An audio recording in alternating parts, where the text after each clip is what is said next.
Salut l'équipe, j'espère que vous allez bien. Dans cette nouvelle vidéo, nous allons faire un petit débrief du match Real de Madrid, Juventus de Turin pour le compte des huitièmes de finale de la Coupe du Monde des clubs. Alors, dès l'entame du match, on a pu assister à un Real de Madrid offensif, possessif et plutôt effrayant, voilà, parce qu'il essayait de mettre un peu plus de pression sur la défense turinoise, voilà. Et donc, aussi, nous avons assisté à deux occasions qui ont été plus ou moins effrayantes, notamment d'abord la toute première sur une perte de balle de Trent Alexander-Arnold sur le côté droit. Donc, dès qu'il a perdu le ballon, on a pu assister à une belle petite combinaison entre Kolo Muani et Yildiz, qui a mis Kolo Muani face à face au gardien, mais qui a malheureusement loupé son piquet qu'il a mis plutôt sur le filet. Voilà. Et donc après ça, on a aussi assisté à un beau contrôle orienté de Yildiz qui l'a mis en situation de frappe, mais qui a vu son ballon être détourné en corner par Thibaut Courtois. Et donc, on a également vu une belle prestation de Kalulu, voilà. Kalulu, vraiment, c'était pas mal. Sinon, en fait, en début de match, là, le Real essaie de mettre une pression assez vraiment chaude à la Juventus. Mais la Juventus essayait quand même de sortir. Et quand ils sortaient, leur occasion était dangereuse. Voilà. Sinon, le Real a très bien joué. Voilà, j'ai apprécié leur première mi-temps.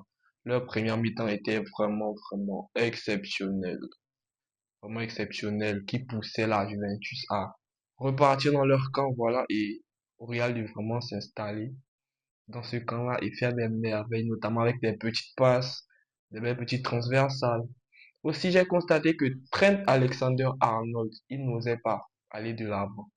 Il était plutôt vraiment, on va dire, timide, quoi. C'est-à-dire quand il a le ballon, il est obligé de repartir vers l'intérieur, faire la passe à Rudiger et ensuite c'est Rudiger qui s'est chargé d'essayer de faire quelque chose d'autre.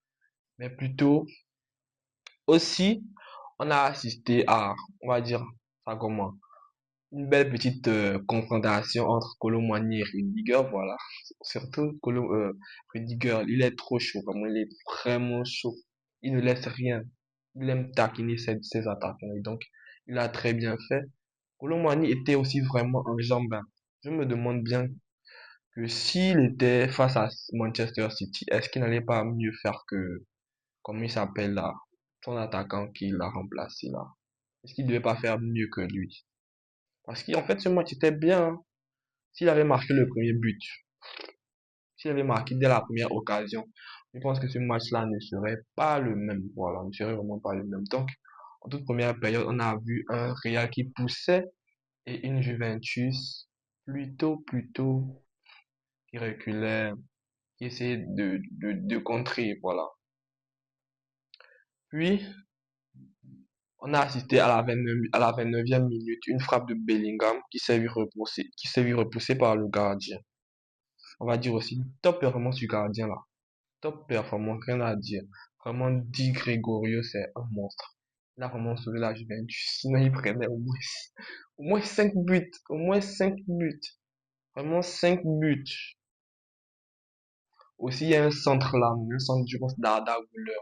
Il met le ballon dans la surface. Ni Chouameni, ni Dean Huijsen ne prennent le ballon. Personne, entre les deux, personne n'a pris le ballon. C'est un bon petit centre là. Bon petit centre en cloche. J'aurais bien aimé que ça bute, mais dommage. Vraiment dommage. Dommage.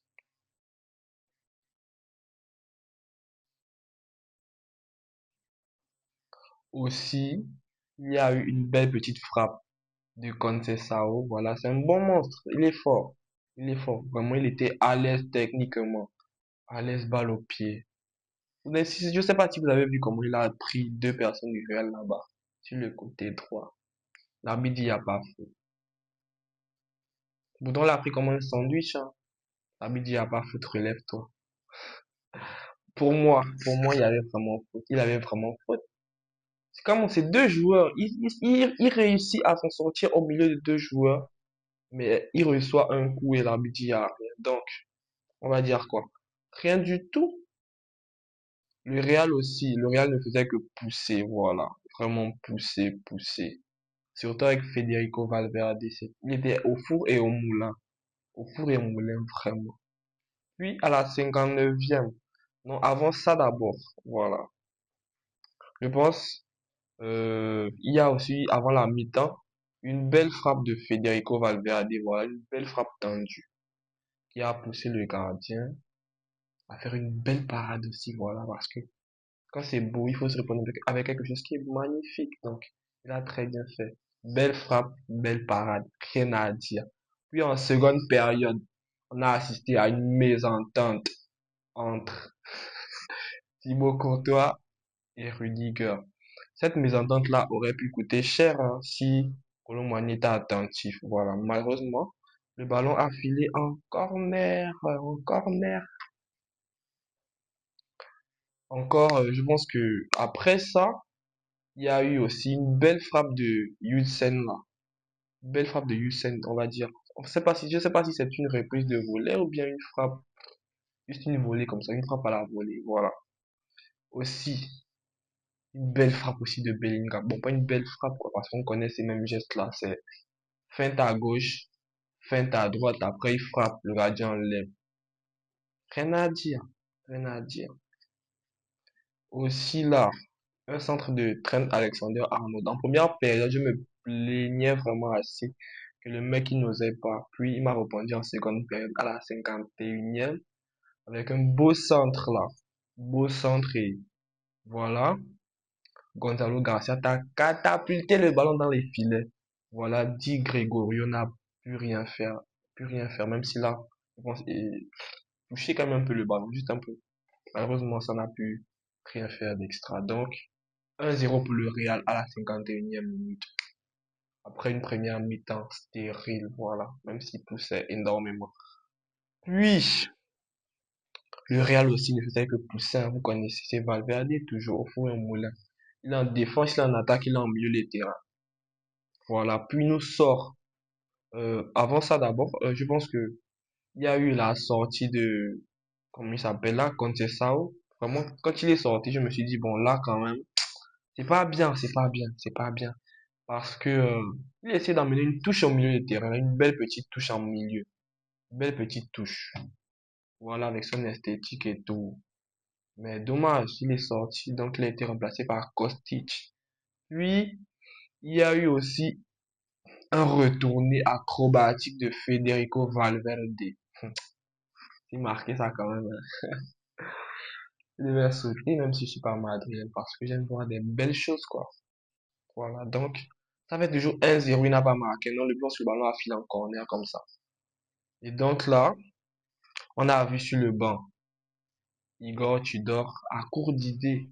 Il met les mains à la tête, il se dit, mais que dois-je faire actuellement là? Que dois-je faire pour revenir à un partout?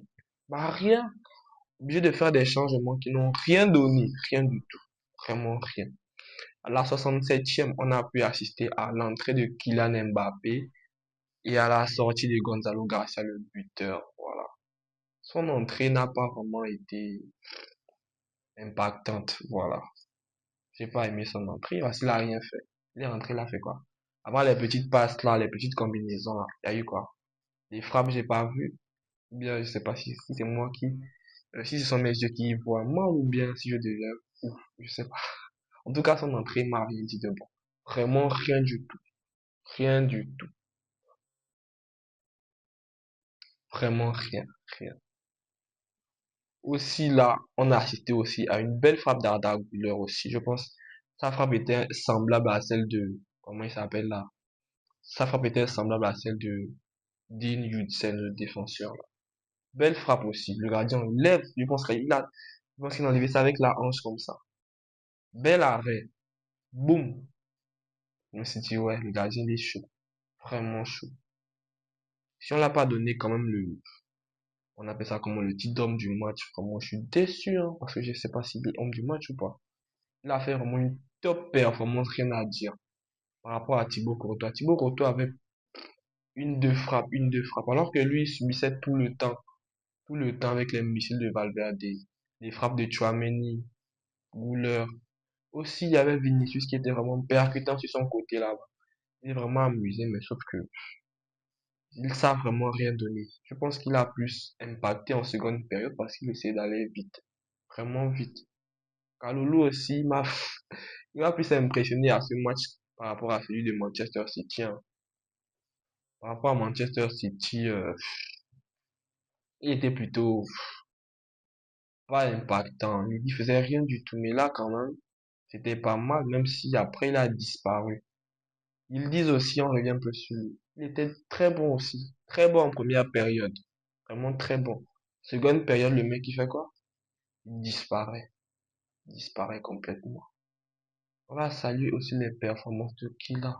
Vinicius, voilà. Arda Güler, qui est encore là. Chouameni, qui est encore là. Bon, en tout cas, moi, j'ai vu Valverde, Vinicius, qui est encore là. Arda Güler. Je pense que c'est tout, hein. Voilà, c'est tout. Le reste ne sont pas donnés à fond, comme d'habitude, quoi. Donc, à la 77e, on a pu assister à la sortie d'Arda Güler et à l'entrée du vétéran, vous connaissez, c'est Luka Modric ou bien lui-même, voilà. Aussi, après quoi, dès qu'il est rentré, il avait déjà donné le brassard, non? Comme d'habitude. C'est son brassard, donc vous lui donner ce qui lui revient de droit. Puis, qui est encore là? Kolo Muani aussi, après un temps, il a été invisible, vraiment complètement invisible, les gars. Je m'attendais à ce qu'il fasse encore une top performance en seconde période, mais après, il était complètement invisible. Vraiment invisible. Donc, à la 90e, sortie de qui c'est là? Sortie de Valverde et l'entrée de Ceballos. Dani Ceballos, voilà. Là aussi, bon, même si son entrée pour moi n'était pas aussi importante, voilà, parce que Valverde avait déjà tout fait. Presque tout fait, même s'il restait 5 minutes. Donc, les gars, c'était quand même un match maîtrisé de la part du Real. Voilà, un match bien maîtrisé. Ils sont qualifiés pour les quarts de finale, donc espérons que ça passe aussi en quart. Voilà, espérons que ça passe. Donc les gars, voilà, c'était un petit résumé parce que j'ai pas regardé tout le match, hein. J'ai regardé juste le match à partir de la deuxième minute comme ça, voilà, de la deuxième minute. Donc les gars, on se voit dans une nouvelle vidéo. Si t'es pas encore abonné, je te prie de liker, de commenter et surtout de t'abonner. Voilà, tu peux aussi partager le lien à tes amis. Donc, on se retrouve dans une nouvelle vidéo. Ciao les winners.